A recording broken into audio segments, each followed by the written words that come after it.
Yagaliza ofune ate bw'ofuna sinza Mukama bwe bubadde obubaka bw'Omusumba Bujjingo ow'ekkanisa ya House of Prayer Ministries International bw'abadde ayogerako eri abakkiriza mu kusaba okw'amala g'ekyemisana ku Canaan Land olwaleero. Kiruma nnyo nti mu biseera nga bino ebya fees omuntu bw'amala ezize mu kifo ky'okwebaza Mukama ate atunulira balala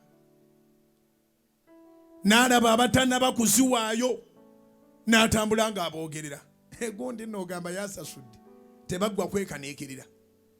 Yali atwala abaana mu ssomerero ngalowooza atya nti banaasinikayo mannyo.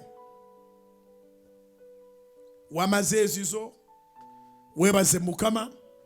Oba oyina Mukama gwakusobozeseza okuyamba muyambe. Bwe bukya ku makya eppeesa ne balinyiga nti gwe vaayo wasigalewo akaaba ng'akaaba amaziga agaddala.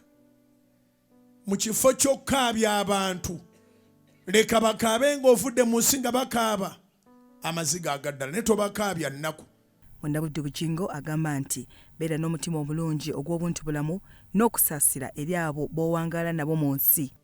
Ne longoosa omutima gwo. Mu Uganda tetulinamu nsolo nkambwe ezitulya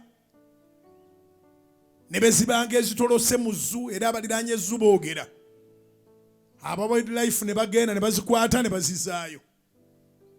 Naye ensolo ze tulina ate bantu bannaffe. Era abantu abaatondebwa mu kifaananyi kya Katonda ate boogerwako nga ze ensolo ezisinga obukambwe.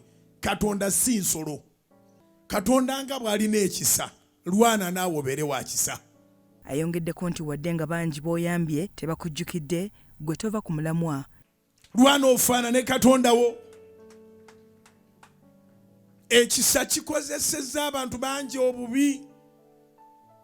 Bassebo ne bannyabo nkimanyi bulungi nti b'okoledde ekisa bakukoze bubi naye tokyusa. Sigala ng'okola ebyekisa. Omusumba Bujjingo agamba nti kola n'amaanyi nga bw'osuusuuta Katonda ebirala bijja kwekola byokka. Yagala Katonda n'omulimu gwo. Teziri mu order entuufu. Yagala omulimu gwo, yagala Katonda. Tokola mulimu nga Katonda tomulabamu. Kola omulimu nga Katonda omulabamu. Kola ne Katonda, kola emirimu gyo ne Katonda. Work with God every day. Lwaki nkugambye nti okole emirimu gyo ng'oli ne Katonda? Katonda nannyini mirimu. Alina omulimu otudde mu ofiisi ya Katonda. Weeyise bulungi mu ofiisi eyo, kola ne Katonda. Mwesige mu mulimu gwo. Alina omudaala, alina edduuka, alina kikola ne Katonda. Leka omuntu gw'owa saaviisi akirabe nti omuntu ono tali yekka, ali ne Katonda. Olwokusatu, olwokuna n'olwokutaano wajja kubaayo okusabira abaana n'abazadde awamu n'okubasiiga amafuta mu kusaba kw'amala g'ekyemisana ku Canaan Land e Makerere Kikoni.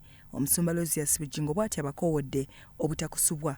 Byakasimbazi Yusufu, Salt TV, Omunnyo.